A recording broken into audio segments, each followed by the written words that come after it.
Hey, ladies and gentlemen, welcome to a new thing. We are officially going to start doing Windows Wednesdays. So every Wednesday, I'm going to wear this shirt. It's my Microsoft shirt. Um, and we're going to go through essentially how to use it. Today, we'll start with basics of just an overview of Windows, what it is, where stuff is. We're going to be talking about Windows 10 in this case. Windows 7 support is about to drop off. Windows 8 should be shortly afterwards. Um, by shortly, I mean like, what, 2 years?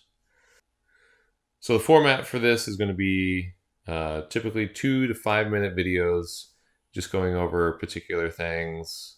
So if there's something you want to see sooner, you can either comment down below, you can hit me up on social media, either through Twitter or my Instagram. But for now, we'll start with an overview, and then eventually we'll hit on personalization, going over Wi-Fi, Bluetooth, how to set things up for your email on here, how to navigate Windows, whether that be through Cortana. So we'll be going through tutorials, how-tos, whatever you want to call it. So I guess let's dig right in.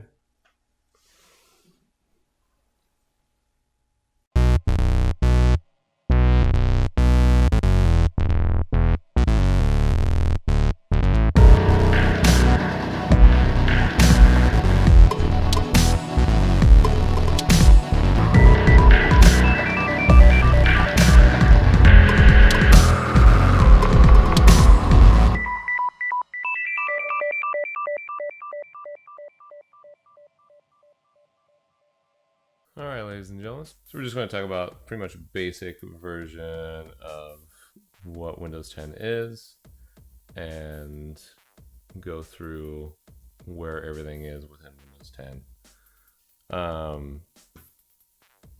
So let's start with this. This is your background. That's this whole screen area is known as your desktop. So that's kind of an important thing. Whenever somebody says go to your desktop, they don't necessarily mean your desktop computer. It could be your laptop, but this background portion is known as your desktop. I've got a bunch of different Windows backgrounds throughout the years, scrolling through. So hopefully we should only get through a couple of them because it's scrolling 1 minute each. That's the shortest amount of time. Well, either way, the one thing that always has to remain is your recycling bin. You can always get more icons whenever you download them. You don't necessarily need them just because you can always find them. And that's always in your start menu. And then you can go down through your applications list. One easy way to get through your applications list, the number sign and the letters, you can just click on any of those and then find whatever one in the alphabet, or you can simply type whatever you're looking for. So Adobe, and then boom, my most used ones are right there, and then I've got a list of other ones that I've got. And you can look through apps, documents, emails, the web, all that stuff pretty quickly. But this is pretty much what your start menu looks like anymore. You have a bunch of different things over on this side. These are live tiles, or what they're called. They essentially go and scroll through what has come up for all this stuff. So calendar tells me Cinco de Mayo is tomorrow all day. My emails tell me what emails I've got going through. Calculator, as you can see, when it's grayed out like that, and it has that little bar down below, it is updating. You can resize all these tiles by right-clicking. You can unpin them if you don't want them. You can uninstall them if you just want them completely off your computer. You don't even have to have this whole bar thing. It's That's always completely up to you on how you want to design that. You can drag and drop this to make this different sizes. You can make it full screen if you want to go tablet mode. I'm not a big fan, but everybody gets their own little thing. So that is up to you. That is one of the nice things about customizability. Quick stuff over here. Your power, you can sleep, you can update and shut down, you can update and restart. Normally it's just shut down or restart. I have an update, obviously. Settings, pictures, documents, your Microsoft account. If you didn't sign in with one, then no big deal. It'll just be a blank picture. You can put whatever you want there. Down at the bottom, this whole area is called your taskbar. On here you have the start icon. You have tap to search, currently known as the Cortana bar. Your task view to show what tasks you have up there. You can create multiple desktops this way. Normally down below here, when you first start out, you won't have all these icons. These are definitely a bunch of things that I've installed. Typically you'll see your documents, your mail, the Windows Store, and you'll see Edge. If you bought a pre-built one, if it's from HP, Asus, Dell, any of that kind of stuff, they will typically have down below their own special things. You can uninstall those. They're typically worthless. But you can literally pin anything down here that you want. You can go to your start menu, scroll down to whatever you want to have there, right click on it, and then you'll want to pin to taskbar. If you pin it to start, it will pin in this area. Let's see what else is on taskbar. You have people now. It's quick access for important people that you want to put here. You can only have 3 contacts there to quickly get access to. If you want to do more, then they'll be up in the actual people icon there. This is called a caret. This little arrow up, that's your hidden icons. So this one's probably the most important out of all of them. Safely remove and eject hardware and media.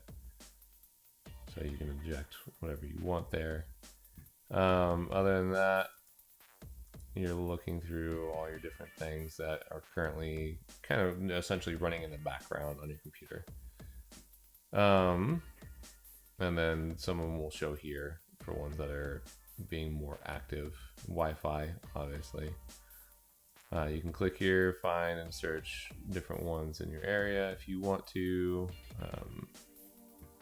You can turn airplane on and off. Sound, calendar, time and date, all that fun stuff. My computer is being a little slow. I haven't turned it off in probably a week or 2. And then over here you've got, this is pretty much like your notification center on your phone. So this will tell you all the different things. You can easily clear out all of these. Normally right next to the actual app, there's a little X there. And that clears out all that. Or you can simply go down here to clear all notifications. If you don't want to have a little pop-up that comes down on this part of the screen, you can do alarms only on this. That's the focus assist. I don't like it to be there most of the time, well, especially when I'm playing video games, so I do that. It's also a quick way to change to tablet mode, go to your network settings, all your settings, change whether you want your location to be on or off for apps that have access to it. Nightlight stuff, you can turn that on or off. Your VPN, virtual private network, we'll have a whole nother video about that. Essentially disguises where you are, so websites don't have access to who you are, your data for location settings and all that stuff. And you can also change your location, so if you were outside of the US, you wanted to watch US videos, you could change on Netflix or something like that. You could change your location to be within the United States, and then you have access to all that stuff. Or if you wanted to watch something for like the BBC network over in London and you're in the US, you could make it look that way. Screen snips, snip your screen, essentially. Straightforward on that one. Project. So if you have 2 monitors or more, you can choose kind of how that looks like in Windows. Connect Bluetooth stuff, mobile hotspot. So if you are able to give off your information for your Wi-Fi, most phones have this, then you can do that. Then you have your Wi-Fi settings, and then airplane mode. Normally this is for tablets and anything that's mobile like that. Yeah, that's the basic rundown of what Windows is. That is going to be it for episode 1 of Wednesday, or Windows Wednesday. Thanks for watching, and keep on staying tuned for weekly videos every single Wednesday over little quick tidbits, shortcuts, and a general how to use Windows 10. So I think once a month, normally after the updates come out for Windows 10, we will go through and talk about those updates. And then obviously anytime a major update is coming out for Windows 10, such as the Spring Creators update, we will discuss over that as well. So that video should be coming up pretty quick as well. It might even be next Wednesday actually. But until then, I'll see you in the next one. Peace.